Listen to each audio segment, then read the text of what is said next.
Hello, welcome to this second talk of our event, Voices of Hope. Today with a very, very special guest, our psychologist, coordinated of the emotional accompaniment area in all our locations, Susana Rodríguez. Welcome, Susana.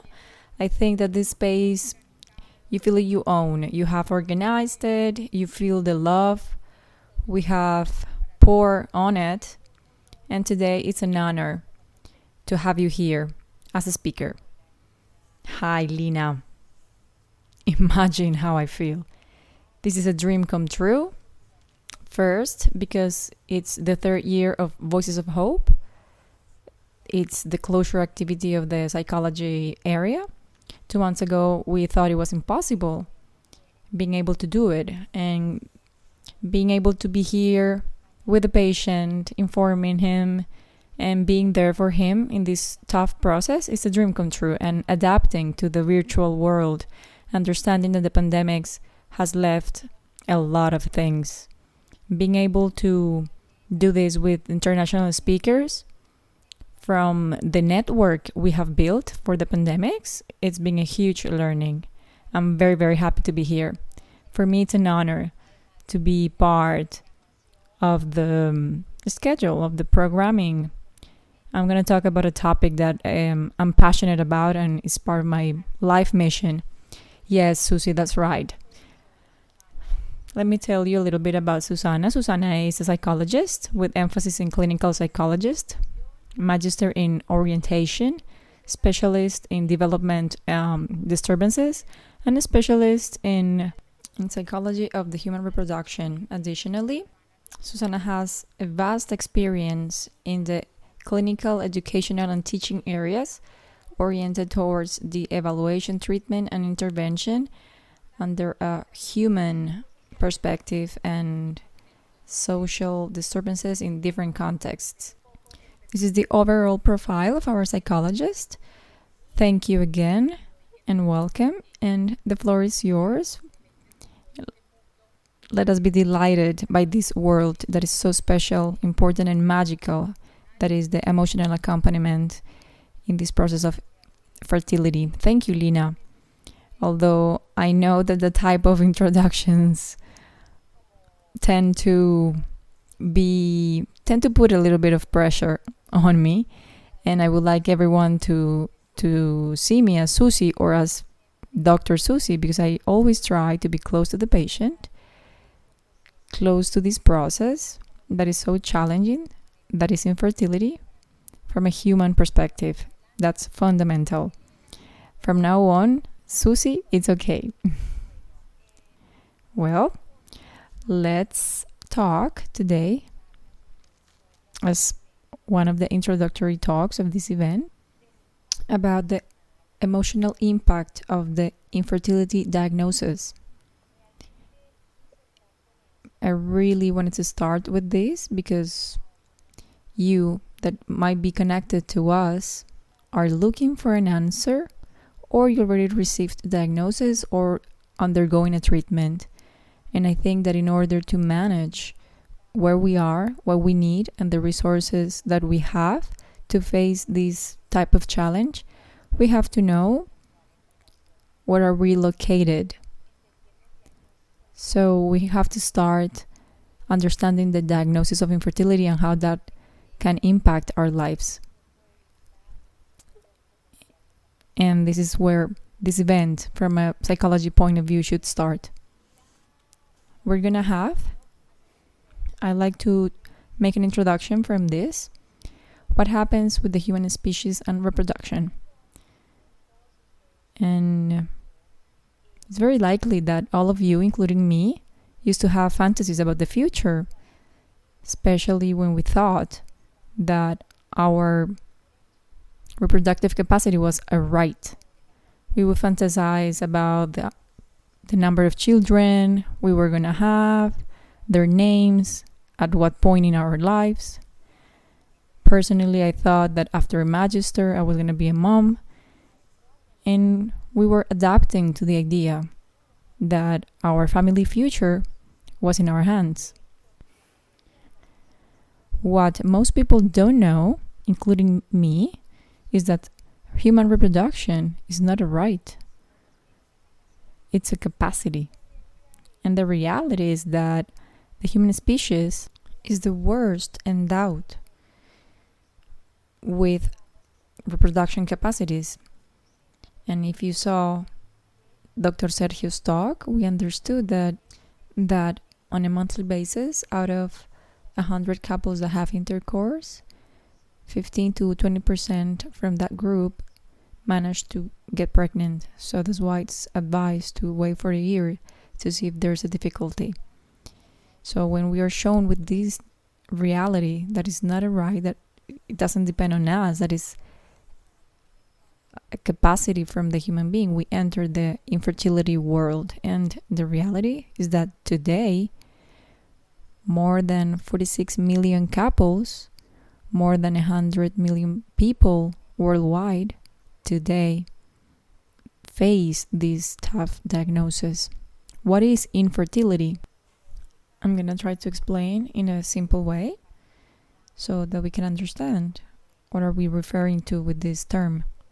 Infertility is the inability to conceive after being exposed to intercourse without protection for a year approximately. We talk about 1 year for patients younger than 35 and 6 months for patients older than 35. This is the medical definition. When I have this criteria, I'm going to have this diagnosis. What happens? I wanted to try the example of Juan and Maria. Juan 37, Maria 34. They got the diagnosis by a specialist, by criteria, by the time criteria.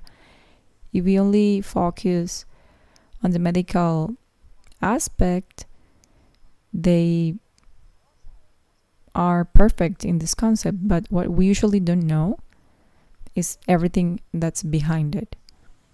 It turns out that not only Juan and Maria have the infertility diagnosis, but they've been together for 5 years and they've been looking for a pregnancy for 4 years.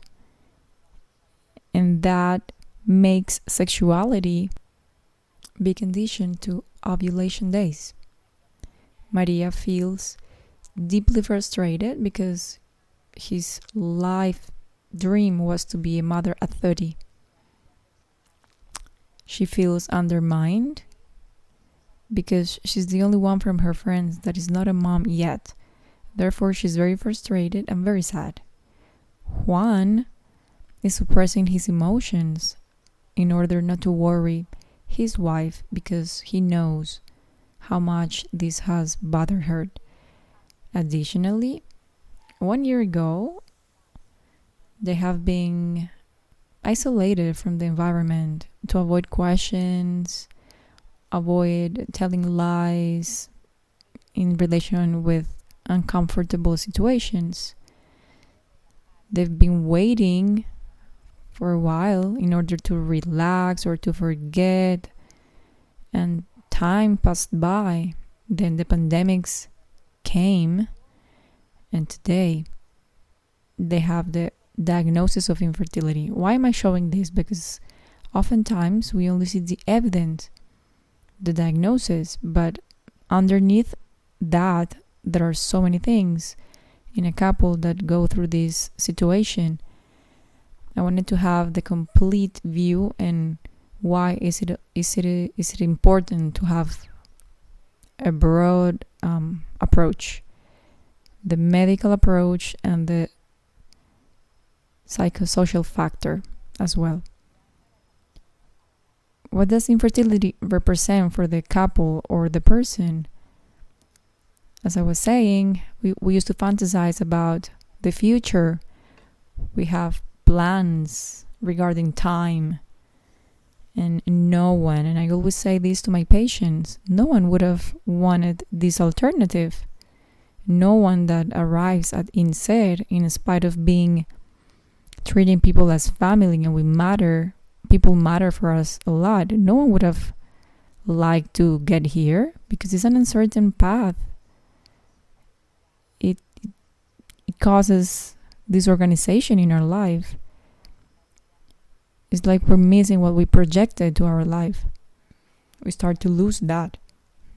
It's a very complex moment in the human being that makes a dent in life. High levels of stress, guilt, and emotional impact in the person and indirectly in the couple, in the partner. We're not prepared for this.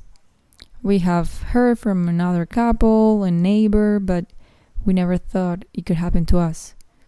It represents a vital crisis. Why? Because there is a stressor that changes the course of life and causes so much emotional intensity, that disorganization that I was mentioning, that all of you that are going through this, we have a before and an after. What happens with that dent in that crisis? Our inner world is affected from the cognitive area. Maybe the emotional reaction or the intensity of the emotion can cause blockages in our thoughts. We are exposed to make complex decisions, face beliefs, ethical values, moral values, change our perspective, because it's no longer a natural pregnancy. It's not the dream honeymoon. It's to put ourselves into a third person, our project of being a family. The conventional methods don't work. A lot of women tell me, "Doctor, everything I've set my mind into, I've achieved. I'm a planner, healthy, I take care of myself. We have a beautiful family." But nothing that we do, nothing that works so far is giving us answers. And facing this stress or this vital event, we have to readjust our life objectives. We want to be parents, even if it's through a different path. We need a treatment, so let's look for a specialist. Maybe we give up the idea of having children, we adopt a pet. So many things about our future start to stumble and lead us to redefine our life project. We also go through grieving. A while ago, I read something that was very impactful, and that infertility was the grief of grievings. The first thing you grieve is the loss of the possibility of conceiving, the desired child, the dream child. But it's not only that. It's not only limited to reproductive health. When we realize that we don't have the system to make it spontaneously, we lose so many other things, our ideals in relation to what it means to be a woman, a man, a mom, a dad, that is highly valued in our society, especially in the Latin American society. We also lose spontaneity of sexual relationships. It's no longer when we want, it's when we have to do the homework.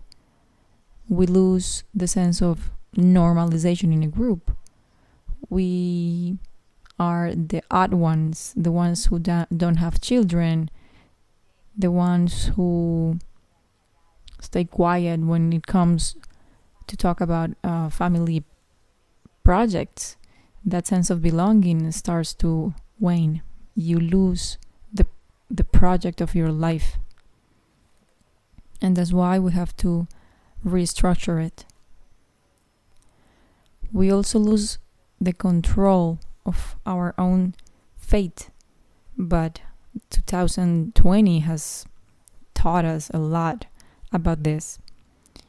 But it's one of the main griefs. I was planning on being a mom at 35, and then at 40 my children were going to be old enough, and a lot of griefs start to add up with infertility. Human beings go through the stages of grieving. Initially, we face shock. We can be angry because we feel it's unfair. Everyone else can and I cannot. So many children with the need of a healthy home. So many women that make it so easily. So we're angry. And then denial in relation to the diagnosis. Then we negotiate, a little bit of loss of hope, and then we come to acceptance. What happens in infertility? It's a grief. We're gonna see in another talk that doesn't end, because every experience of treatment can be a new grief. Each negative, when you have your period, every time you have bad news, the psychological structure is always facing some of these stages, and that's why it's so complex to walk through this. Look at this image that is so significant. This woman wishing for something that it's not there in the physical realm, but it does exist in her heart. Sometimes when it's not an understood grieving by society, why are you suffering if you don't have the child yet? We lack of that support that can give us emotional solace, and it's imperceptible. I want to tell you who are going through this process, that infertility represents one of the most difficult experiences that a couple can face. It's comparable with a divorce, the loss of a loved one, even with the diagnosis of chronic disease like cancer. The emotional impact is evident, definitely. The emotional reactions that are most common, I'm going to tell you more about this. Initially, you can be in shock.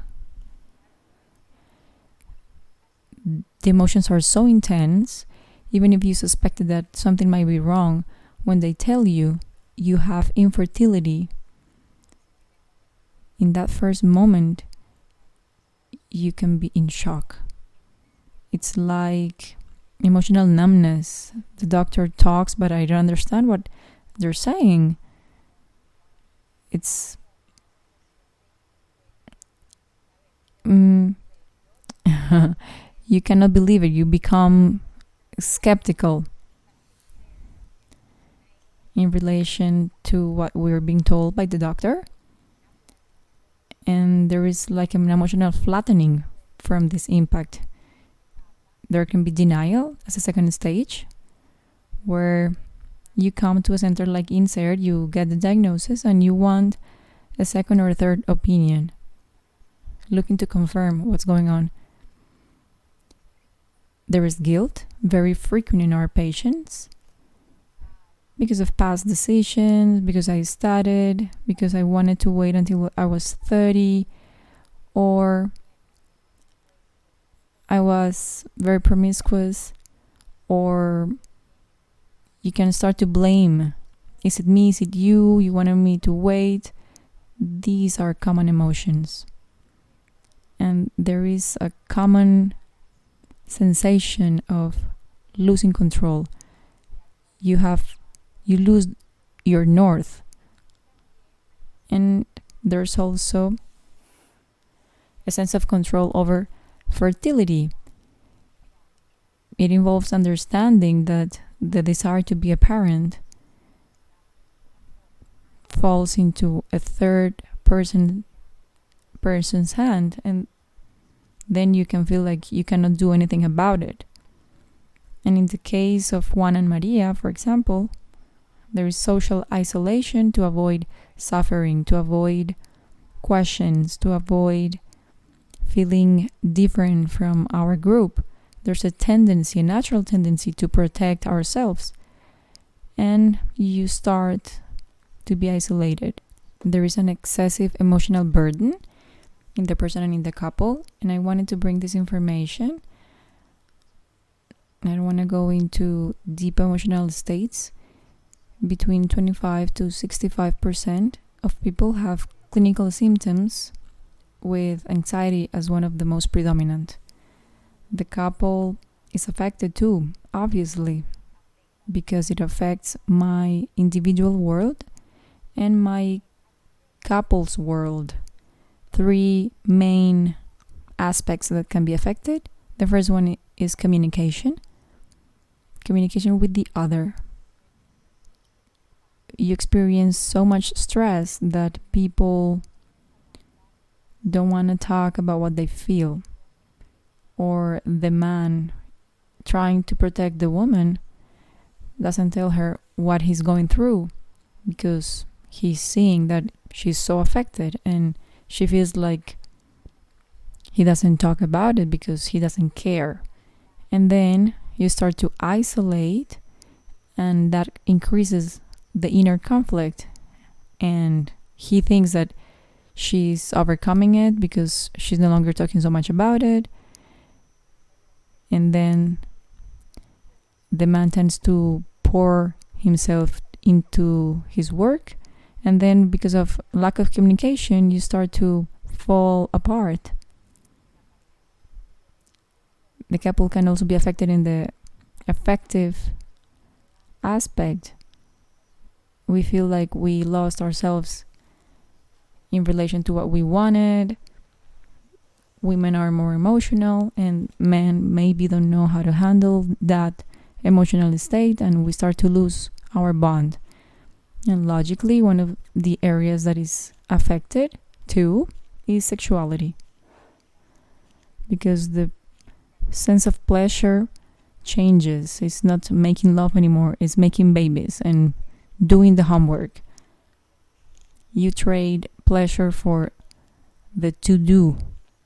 So desire lowers. Is no longer so frequent, is no longer so good. Maybe you don't get orgasms as often. And it's very common for some women to link intimacy to the inability to conceive.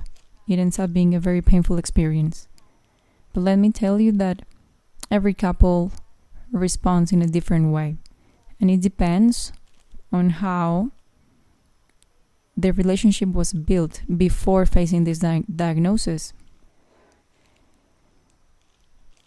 If there is good quality, good communication, good sexuality, they move forward transformed.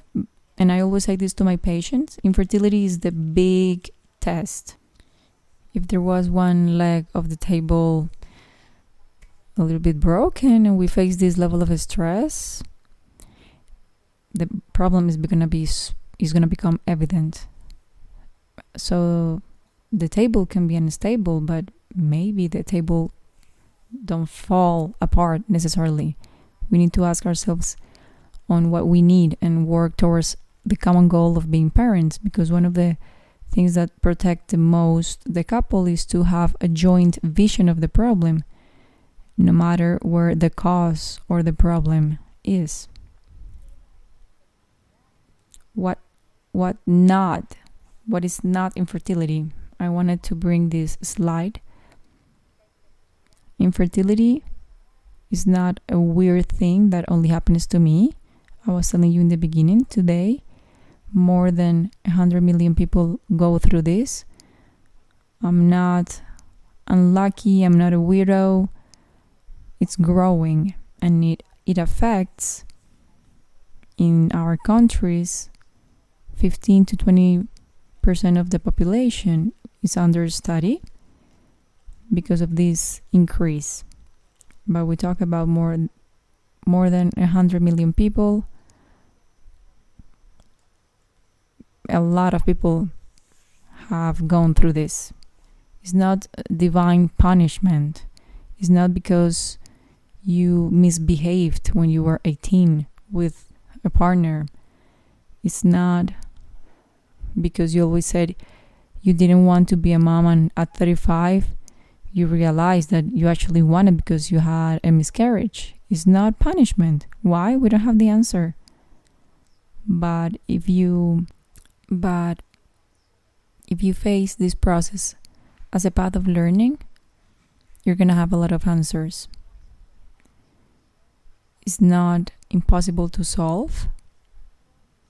It's a medical condition. So when you find the specialist, you have the proper guidance to find the exit, an interesting solution. Most people make it.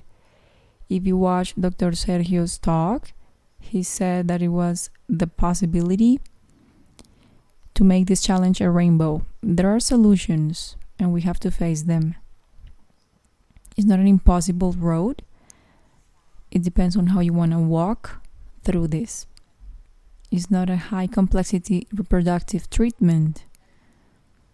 Sometimes this belief is a huge myth, and it can delay our visit to the doctor because we think that going to a fertility center equals in vitro, and the reality is that 80% of our couples, of the infertility cases, can be solved with low and medium complexity. This is not a synonym of high complexity. It's not a huge obstacle to build a family. It's a difficulty, of course, but when you do what you need to do, it's a bridge, a beautiful bridge to build this family that we dream. Infertility has definitely many roads and many ways to go through it. And for that, let's think how to redefine our path. I brought a reading. I don't know who the author is. It's beautiful and it depicts very well what we live. The journey to Australia. Decide to have a children is like going to Australia. You've heard that it's a beautiful place, you've heard a lot of guides, and you feel prepared. Everyone you know has traveled there by plane, and they say it can be a turbulent flight with emergency landing sometimes, but you know you're going to be pampered in the trip. So you go to the airport and you get a ticket to Australia. There seems not to be a place for you. You're going to have to wait for the next flight, impatient, but knowing that it's going to be a wonderful flight, and you wait and you wait and you wait. You see planes coming and going.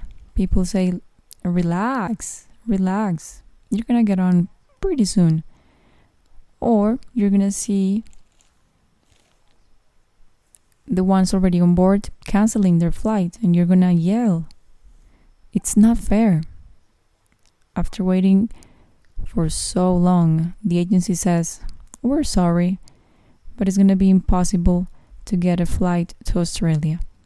Maybe you should consider going by boat. Boat? But it's going to take me so much, and it's going to be so expensive, and I have put my mind on going by plane. You go back home very sad and thinking that it might not be a good idea to travel after all. You ask yourself if Australia is going to be really that beautiful if you go by boat, but you have dreamt about this for so long that you decide to go. It's a long journey. It's difficult, and you're not pampered by anyone. You ask yourself if you're ever going to see the shore. In the meantime, your friends have traveled there many times, talking about how beautiful it is. And then, one glorious day, the ship arrives in Australia. It's more exquisite than you ever thought, and its beauty is magnified after such a long trip. You've made good friends along the way, and you have found yourself comparing your story to other passengers. People are gonna fly to Australia as often as they want, but you're gonna have to sail there once, maybe two, and you're gonna have to keep listening to things like, you're so fortunate you didn't have to fly, my flight was horrible, it's better to go by boat. But you already know that you've been blessed with a new perspective of the place, and that the beauty of Australia, it's not in how you get there, but in the place itself. So the invitation is to redefine the path. I wanted to show you little boats that I have made with my patients with this story, where they have understood after many personal processes that we might not get there by plane, but it doesn't mean we're not gonna get there. There are other ways to get there. The invitation is to open, to redefine how can we walk, how can we get to the dream of being parents. Okay. For most people, the possibility of conceiving a baby, it's enough motivation to face crisis and get out strengthened. I want to leave this message, not because we're facing a vital crisis and facing grief after grief. We're going to have a halt in our project. We're going to have a pause and redefine our journey. But if we're persistent and we are working as a team, we get there through the love and the motivation of being a family. And we can be stronger after the process. I wanted to bring, I didn't know how to call them. As a clinical psychologist, everyone has their own process. I don't have generalized tips, but along this whole experience in the psychology area, we see some aspects that can help go through infertility. 10 elements. First, inform firsthand. Information is the first resource, the first protection resource that we have to take care of our psychosocial realm. What is this? It's not Google. It's not any blog. It's not asking your friend about their treatment and being conditioned by this. Some couples in their first consultation have a premature grieving because they already think they're going to have to accept an egg donor. What do we have to do, as Dr. Sergio said? Not to be afraid about this first consultation.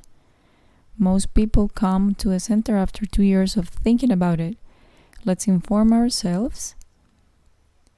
And if it's through our friends or internet, we have to validate the information, that it has scientific support to move forward. And not have this infoxication, a lot of information that makes our dream seem so far. The second thing is to be free to express our emotions. The emotional impact is huge. We have to express in the best way we can. Some people talk about it, sometimes mostly women. Men work more. It's been demonstrated. Painting, writing, but emotions need to get out. The natural tendency of emotion is if I don't express it, if I suppress it, it intensifies. Then I can have more complex emotional states or even disease. Emotions have always to get out. If I have a therapist, a counselor, a priest, someone who can listen to me, and through that expression I can elaborate my emotional state is important. The third aspect is to respect and accept how unique is the experience. Even if we share a diagnosis, each person lives it in a different way, even as a couple. So I judge the other from what I feel, and it's to understand that the other, even if it's my friend or my partner, they went through that in a different way, and I have to accept that. And in this difference, you find ways to face these problems. We have the possibility of being individual beings, but to respect each other. Another thing that helps a lot when you're a couple is to see the process as a couple. Is the shared vision of the problem. I go beyond guilt and blame, and I feel the other person's strength. It's a perfect balance. Men can be rational, pragmatic, and women can be more emotional. That balance allows us to go forward in the process, make decisions, regulate emotions, somehow feel like we're a team. Refocus the control of the experience. Even if we lose the control of our own life, we have this feeling, and there's an important element to work on, and is that uncertainty is part of the road. We don't know when it's going to happen, in which cycle, how is it going to happen, but it doesn't mean that we cannot control anything. I always say this to my patients. We cannot control the journey. We need the expert to guide us, but we do control the way that I travel. I can control my own personal resources that empower me in my journey, that help me be more resilient. Or I can complain all the time because I cannot control things as I imagined or as I understood them. So control, of course, but in variables that depend on me and that adds to the experience. Another fundamental aspect, fifth, is to cultivate introspection and spirituality. No matter what religion you belong to, cultivate introspection is to look inside. Ask ourselves, why do we want to be parents? How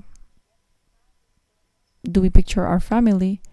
Because the more connected we are to what we want, we're gonna be stronger to face the challenges. And spirituality, because it's like the refuge of emotions.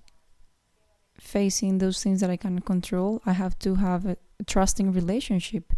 Transcendence in these processes are very important. It gives us courage, that strength, that motivation. By giving this to a third one, maybe the Virgin, a saint, certain prayers, we have everything here. In that transcendence, you can see how the patient empowers himself with his inner resources. The other thing that is very important is to regain the pleasure for individual activities and couples activities. When you face these type of situations, everything starts to revolve around fertility. We go out for dinner and we end up talking about the treatment. I go to a shopping mall and I don't buy shoes because I can get pregnant in 6 months or a year. Everything is conditioned and life becomes one color. And in order to have balance and a good mental health, we need to find many colors. And that thing that I enjoy, music, working out, knitting, traveling, whatever connects us with pleasure and wellness, it's very important to keep the balance. You have to restructure lifestyles, how nutrition impacts fertility, for example, how stress can affect our system, general habits, alcohol, drugs, exercise. It's a good opportunity to focus on how am I taking care of myself, because this process invites to self-love and self-care. We can make some decisions in relation to this process, finding good professionals, scientific support that can improve our life to be healthier and impact fertility in a positive way. In some cases, to make support stronger.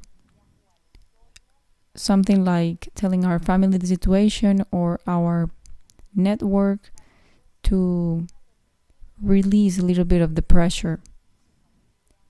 When this is appropriate, because some people are very anxious, some families are very anxious, and it's counterproductive to share the process. But if you know your entourage, you can identify your ally, that person who can help us. Another thing that is very important that I mentioned previously is to allow for support groups. This is very important. To feel like you belong to a group of people that have gone through something similar, that understand your feelings, that you might get a lot of insight from others, where you're not a weirdo. It helps. And it's documented that support groups in infertility are a very valuable tool and powerful tool to go through this experience with hope, optimism, positive emotions, and success. And coming back to the support network, so in addition of my group, I have my entourage, my family and friends that can help to manage my emotions, to release the tension, to share the bad news. That's very important too. It leaves away from your partner. Two people that are affected in the same way, who supports each other when there's a couple. If the wife is super affected and the husband is affected too, it's hard, it's difficult. So if the system allows you to locate and to place a third person to help. And a very important message is that if we focus only on our goal, we're going to suffer a lot because we don't control it. But if I focus on the process, I reinvent myself with it. I work on my personal transformation and in the couple transformation. I can gain from this. I was talking with a couple this week. The husband was very worried because they've been looking for a pregnancy for 6 years. And he was deeply worried about how this experience have dimmed themselves. It was very sad for him that after all the struggle, if the baby came, he was going to meet sad souls. It's not only about having a baby, of course. It's a very important motivation, but the process today, tomorrow matter a lot. Is to learn to find ways through these paths to grow with infertility. And to close, I would like to read this. Vicky, the psychologist in Cartagena, shared it. In infertility, to start again is not to fail. To start again is to give yourself a new chance to retake dreams, fight for what you want, being faithful to yourself, and look for happiness. Allow for hope to be the engine of your path. Thank you very much. I hope that this information can help you understand how infertility can impact your life and see what we can do while we're on this process. Lina, Susana. A talk that really touches hearts, that connects completely infertility to the importance of emotional accompaniment, to situations that go hand by hand because they affect, no doubt, emotions, feelings of the couple that is going through this process of infertility. And it's fundamental that when we feel like it's necessary to have support to neutralize this path and to see the positive side, to learn to see opportunities when we face difficulties. Susana, I would like to ask you, when is the right moment to ask for support or emotional accompaniment in the process of infertility? Should I wait until I start the treatment, or from the moment I have the initial diagnosis? When is the right time to say I need emotional support? Well, please call me Susie. I feel scolded when you call me Susana. Of course.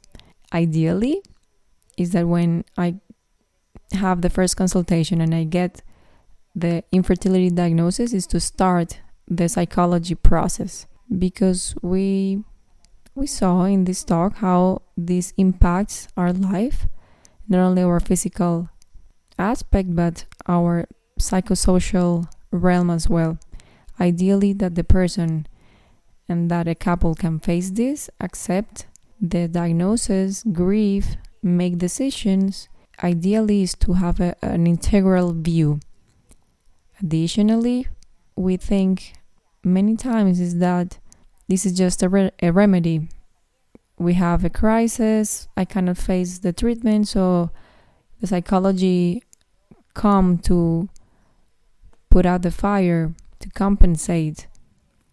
And instead we try to be preventive, to see what resources are there, how are your emotions, what resources are there in the couple to empower the process and help the transition, the treatments, so they can live it, we can live it inside a state of welfare. My recommendation is to always, whenever you have an infertility diagnosis, automatically to have psychological accompaniment. There are factors related to culture. Some people tend to resist these psychological processes, but we offer at INSET a very integral process, a very wholesome process, and we can see the impact in our patients, especially because the emotional distress is the first cause of leaving these processes. Imagine what it represents to help the patient face this crisis. One more thing that I wanted to say, and with the utmost respect for my colleagues, not every psychologist can work in fertility. You need to have a specialized knowledge about the medical terms, for example. Ideally, is to go to someone who has the knowledge. Okay, so the recommendation is from the first moment when you get the diagnosis of infertility to go to an emotional support resource. We take it in a different way, person by person. We might think we're very strong and that we can face it all, but it can help us relieve ourselves from the burden. And as I was saying, to learn to see opportunities amidst the difficulties. One more question, Susie. When do emotions get out of control? There are certain parameters. You can have a little bit of anxiety, sadness, depression in the process, but when do the alarms go off? When do I have to neutralize them beyond a basic accompaniment? Very important, that question, and it can happen. We need to take care of our patients that have a history of emotional distress, of significant emotional distress like depression, anxiety, or people with a lot of stress, there are certain moments in the reproductive experience where you do need the psychological support. When you have miscarriages, multiple failed cycles, when the couple go through a donation of gametes, there are some strategic moments for the psychological accompaniment, but in general, we have to be attentive to that emotional expression, to that emotional awareness that we start to develop, to see when our general functioning is affected, our work, our couple, when the social situation is overwhelming, we don't go out because we want to avoid the pain of facing the social world. And when there is depression, there's no more energy, you cry a lot. When emotion is overwhelming and it affects our general functioning, we have to consult immediately.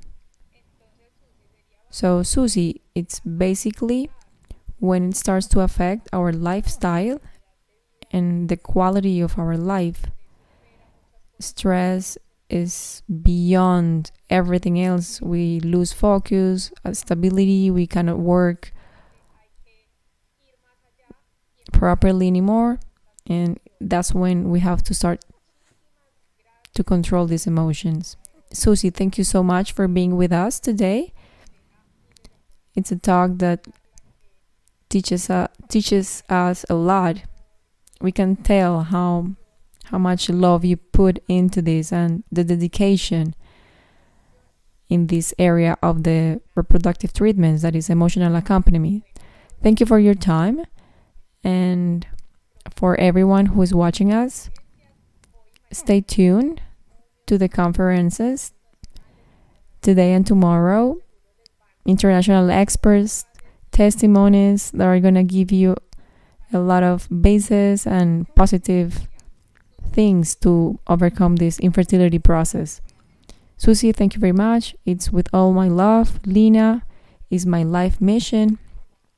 I have my daughter Manuela, a lot of people know, and I want this sentence, the one that I read in the end, it stays in everyone's hearts. Hope is the engine of your path. It's possible with courage, with love.